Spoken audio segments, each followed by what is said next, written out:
This is TradeFlow News, bringing you relevant news and insights from around the world. TradeFlow News, enabling trade for SMEs and economies worldwide. These are some of the key topics that we will be looking into in today's program.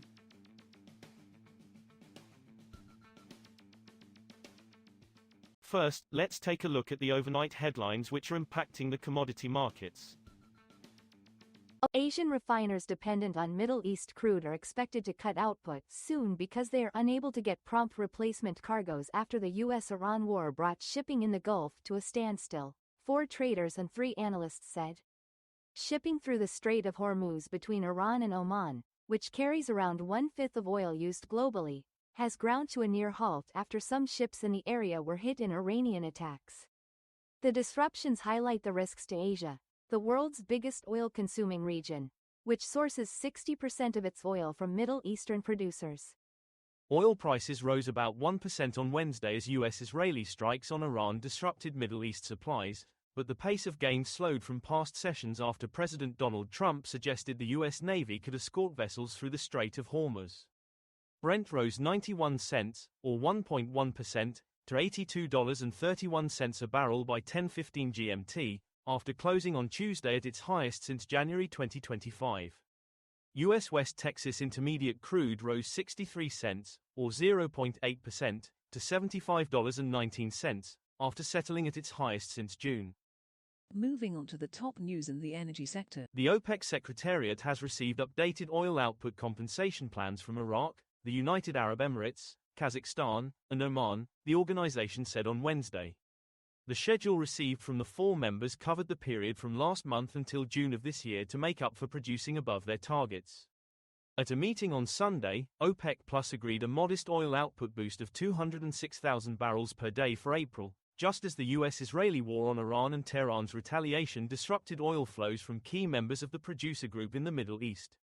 China is the world's largest energy importer and would therefore appear vulnerable to the surge in crude oil and natural gas prices from the conflict between Israel and the United States against Iran.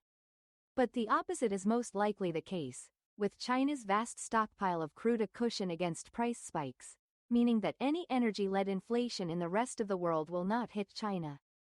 It is also possible that China's refiners could reap windfall profits in the event of a prolonged disruption to crude supplies from the Middle East, by ramping up exports of refined products.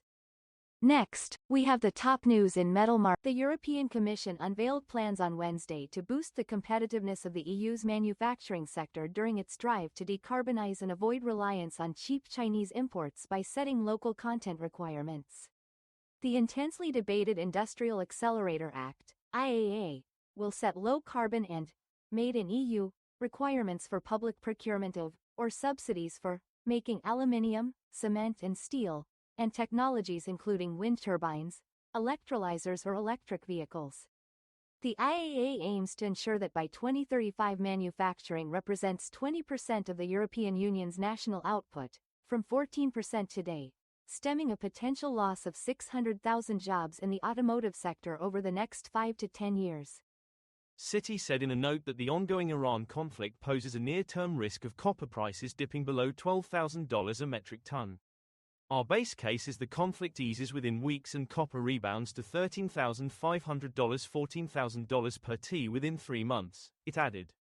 Israeli and US forces pounded targets across Iran, prompting Iranian retaliatory strikes around the Gulf as the conflict spread to Lebanon, rattling global markets and sending oil prices sharply higher. We will now look at the top news in the agricultural sector. Russia's grain exports to Iran have stalled after Saturday's US-Israeli airstrikes, sources told Reuters on Tuesday, though Iran, Russia's number 3 grain buyer, has already bought and moved up to 95% of its expected Russian wheat purchases this season.